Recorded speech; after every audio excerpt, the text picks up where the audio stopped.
Je travaille dans le domaine du photovoltaïque.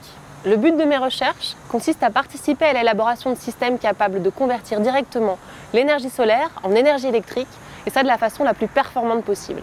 C'est-à-dire avec des rendements de conversion élevés, des systèmes à bas coût et surtout durables. Il faut utiliser des éléments abondants, non toxiques, stables sur une durée de vie d'environ 25 ans et également recyclables.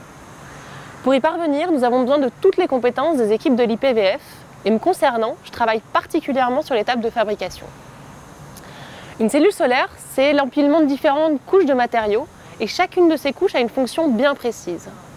Les architectures de cellules étant de plus en plus complexes, le cahier des charges pour chacun de ces matériaux est d'autant plus strict. Nous devons cependant être capables de tous les synthétiser.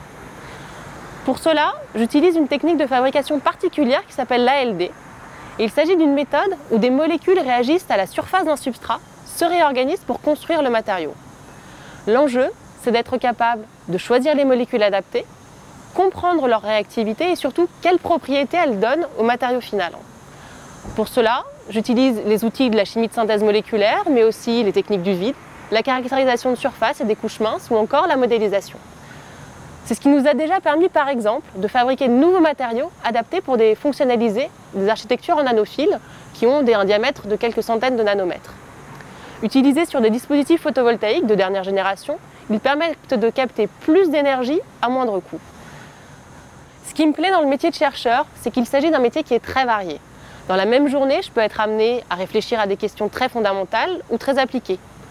Comme je travaille sur une science qui est expérimentale, je vais aussi être amenée à manipuler concrètement des matériaux avec les mains, quelquefois même presque à bricoler.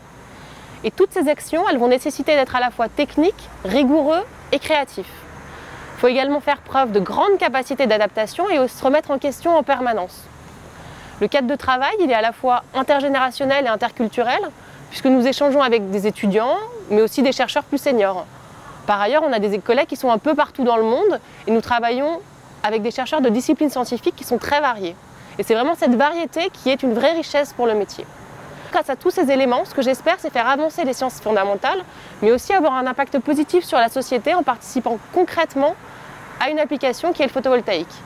Cependant, le résultat de ces recherches, ils vont au-delà du photovoltaïque, puisqu'ils peuvent être appliqués à tout autre domaine nécessitant des matériaux.